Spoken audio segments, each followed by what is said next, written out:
Praise the Lord po, hallelujah. Ang pinakamataas sa pagpupuri, pagluluwalhati at karangalan sa ating tagapagligtas na mahal na Panginoong Hesukristo at tabuling paggalang sa ating beloved parents in the Lord. Ating inaalala ang mga pinagpalang aral at turo ng ating minamahal at ginagalang na Pastor Evangelist Wilde Almeda at mahal na Assistant Pastor Lina C. Almeda. Pagbati po sa ating beloved Almeda family, beloved preachers, workers, mahal na mga kapatiran at kung meron pong baguhan. Hallelujah. Isang mapagpalang gabi po sa bawat isa sa atin. Hallelujah. Tunay na pinapasalamatan ko rin po ang ating pinakamamahal na Panginoong Hesus sa pagkakataong ito na muli po makapagpahayag po ng mga kabutihan na ginawa po sa amin ng ating pinakamamahal na Panginoong Hesus. Hallelujah. Magmula po ng amin siyang makilala sa banal na gawain ito. Hallelujah. Pinapasalamatan ko po ang ating pinakamamahal na Panginoong dahil ito pong nung nakaraan pong 50th church anniversary natin mga minamahal ng ating banal na gawain. Hallelujah.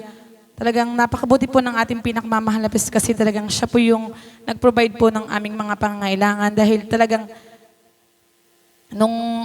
nung tinanong po talaga kung sino po yung talaga yung ano po yung may deserve po talaga na mag-practice sa Manila noon. Hallelujah. Dahil kami pong mga choir, kailangan po kung makapag-join po kami ng pagpapractice. Hallelujah. Talagang andun po yung akin po talagang desire na mauna na po roon.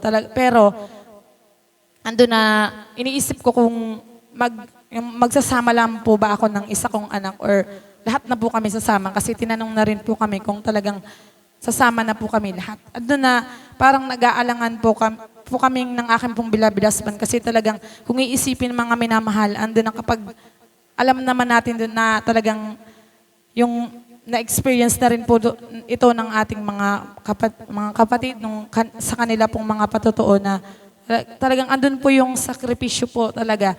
Ayun po yung iniisip ko mga minamahal na sabi ko, kung talagang sa akin lamang po mga minamahal, sabi ko mahihirapan po kami kasi talagang kasama na nga po namin yung ang aming mga anak. Sinasabi po ng aking beloved husband, saan po kami kukuha ng aming pangangailangan financially kasi kung ilang araw po kami doon. Pero napakabuti po ng ating pinakamamahal na kasi talagang andyan po yung pagpuprovide po ng ating pinakamamahal na sa pangangailangan namin hanggat nang makauwi kami talagang andun po yung talagang sakripisyo po talaga kasi yung mga anak ko talagang yung ilan po sa kanila, talagang first time po nilang makatungtong po ng Manila.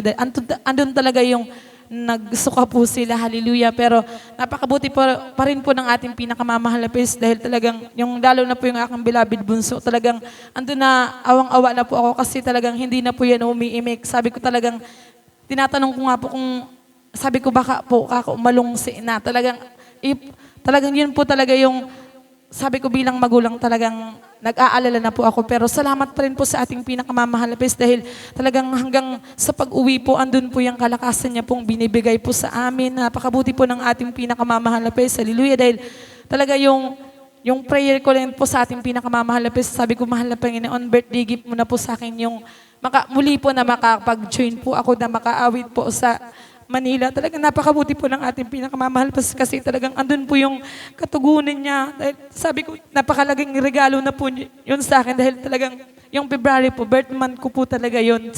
Salamat po sa ating pinakamamahal na isa rin po ako sa pinagpala na makapag-join po noon sa pag-aawitan po ng mga beloved finest choir. Hallelujah. Kahit pinapasalamatan ko po yun ng lubos sa ating pinakamamahal na Hallelujah. At patuloy ko rin pong pinapasalamatan. Hallelujah na nung maalala ko po noon talagang hindi ko na po matandaan yung year, basta po 18 years old po ata ako noon na ganito rin po yung pasalamat ko, hallelujah, na sabi ko, talagang nagpapasalamat po ako sa ating pinakamamahal na Panginoon na sabi ko na habang dinadagdagan po ang edad po natin ng ating pinakamamahal na Panginoon, talagang maalala ko po noon, talagang ginagamit na po ako bilang isang finest choir, dalaga pa po ako noon.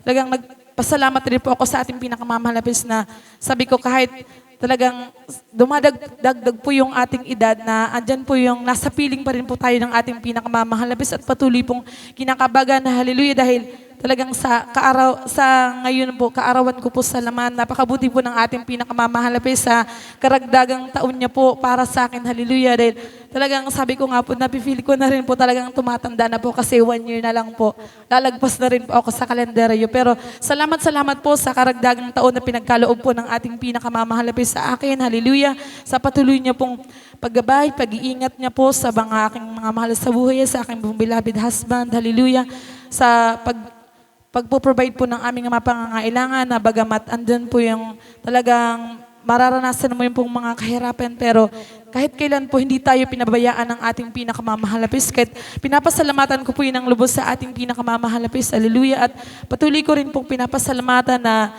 bagamat hindi man po ako karapat-dapat na patuloy niya rin po akong ginagamit, kinakahabagan po na magamit po sa kanyang banal na ubasan. Kaya't grabe pong pagpapasalamat po sa ating pinakamamahal na Diyos. Hallelujah. Kaya hanggang dito na lamang po ang lahat po ng kapurihan at kapasalamatan ay para po sa ating pinakamamahal na Diyos po lamang. Praise the Lord.